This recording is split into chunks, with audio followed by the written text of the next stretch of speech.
May the words of my mouth and the meditations of all our hearts be acceptable in thy sight, O Lord, our strength and our Redeemer. Amen.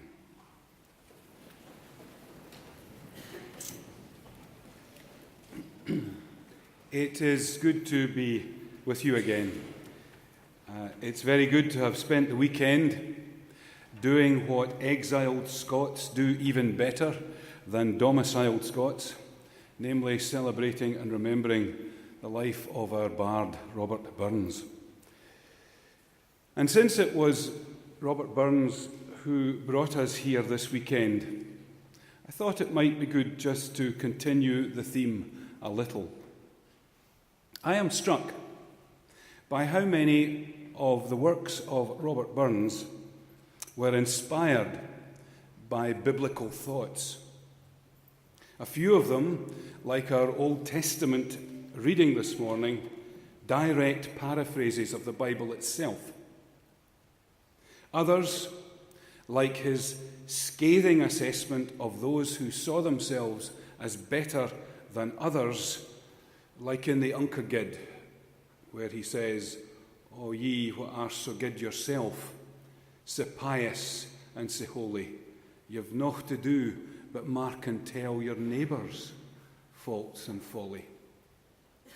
Or there is his parody of 5-point Calvinism in Holy Willie's prayer, where he says, "O thou who in the heavens does dwell, who as it pleases best thyself, sends yen to heaven and 10 to hell, all for thy glory, and no for any good or ill they've done before thee." These demonstrate a biblical knowledge, and they demonstrate a theological understanding hardly rivaled in his day, and not at all, I venture to say, rivaled in this day. Burns draws heavily on Jesus' teaching. His teaching particularly about how we should measure the log in our own eye before we stretch to pointing out the speck of dust in our neighbour's eye.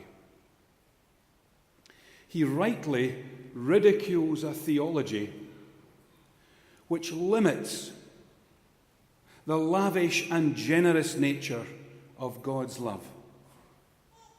And for all of his faults and failings, and there were plenty, I want to ask the question this morning, where did Robert Burns get his intimate knowledge of the Bible?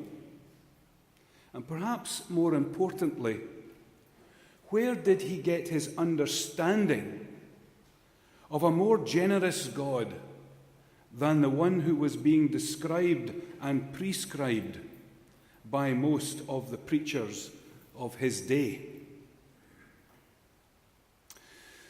Well, there's a note in the writings of Gilbert Burns. Gilbert Burns was Robert's younger brother.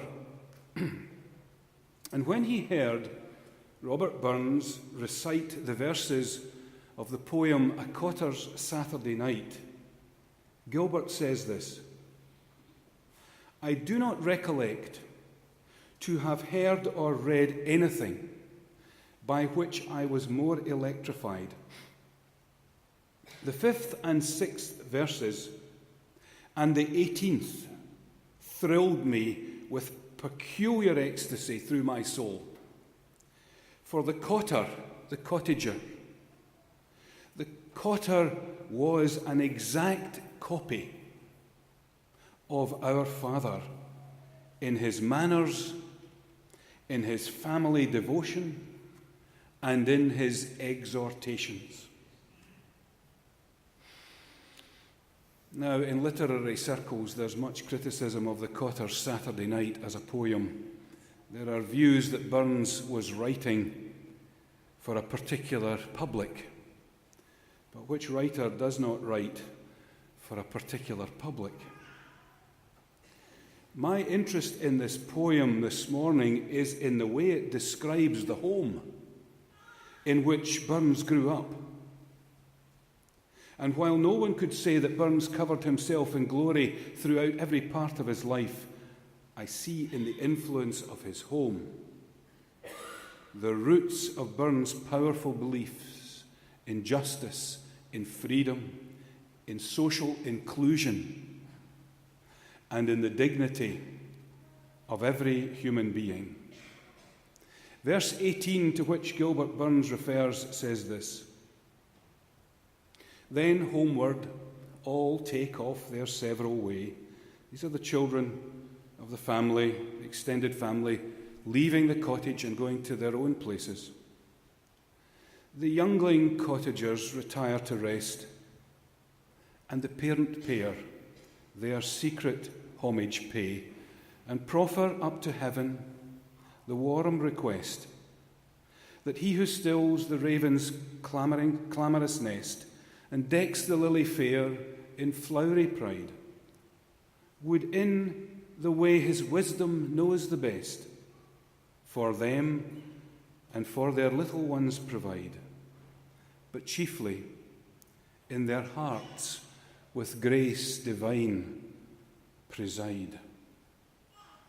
This is a picture of Christian parents, albeit of another age, but Christian parents sharing a simple act of worship and praying for God's grace to rest upon their brood. And all of this happens at the kitchen table. In the verse before, we have been told that this humble, homely act of worship is beyond comparison with all the pomp and all the method of institutionalized religion. The kitchen table serves as a makeshift altar. The good book has been read in the home, and prayers have been offered for the family. And it's of this that Burns writes: "From scenes like these, old Scotia's grandeur springs, that makes her loved at home, revered abroad. Princes and lords are but the breath of kings, an honest man's the noblest work of God." Quaintly sentimental, overly emotional, romantic in the extreme. Perhaps it's all of these things. But in this age of the so-called self-made man or self-made woman, is it not refreshing to think that there may be some higher aims in life than transitory success, than the value of the FTSE 100, or the effort that we take to impress ourselves on others? The fact of the matter is that we are human beings, not human doings. So the value we have, what we are worth, is what is left when all the trappings and all the trimmings are stripped away. Princes and lords are but the breath of kings. An honest man is the noblest work of God. Think of yourself for a moment. You're standing around at a reception and you've just been introduced to a stranger. And the first question that you ask is the one that we all ask of the stranger: your name, and what do you do? As if to say, when I establish what you do, I will know whether you're worth knowing. Once, some time ago, I was in the company of a woman who was fed up with people asking what she did, because no one seemed to want to know anything about housework or bringing up kids. So when she was asked the question, "What do you do?" she answered, "About what? World poverty? The expansion of settlements in the occupied territories? Human trafficking? Modern-day slavery?" Nobody wanted to talk to her after that either.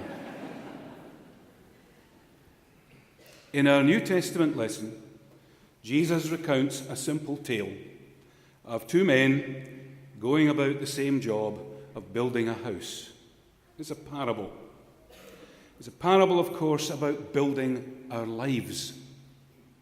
And the building blocks of life are the values we hold dear, the people we love, the circle of friends we nurture, the things we put our time into.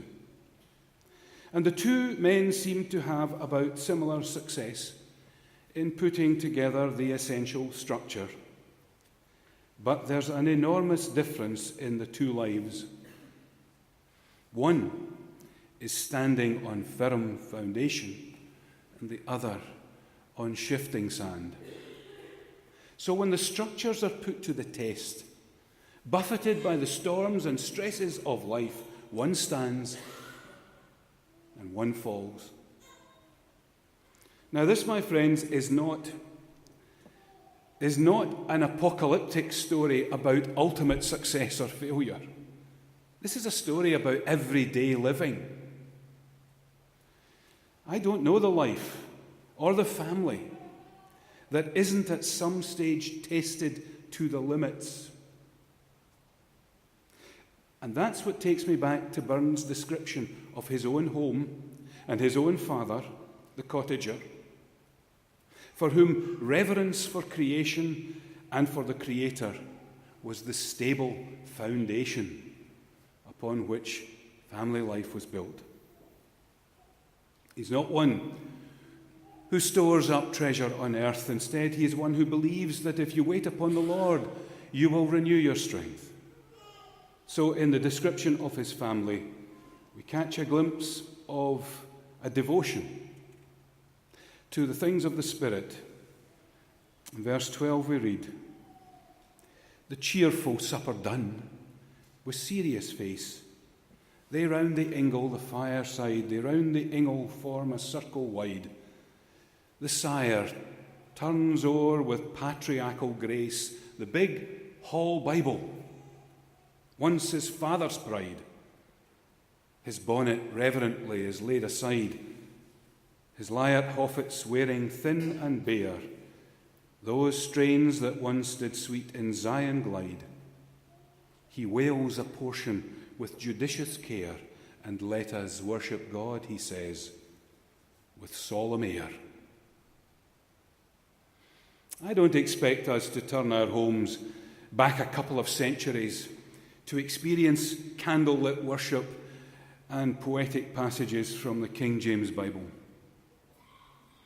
But I think we should be working on new ways to enhance our life in the Spirit, to keep us faithful in our discipleship, and to reverence both creation and the Creator who sustains it.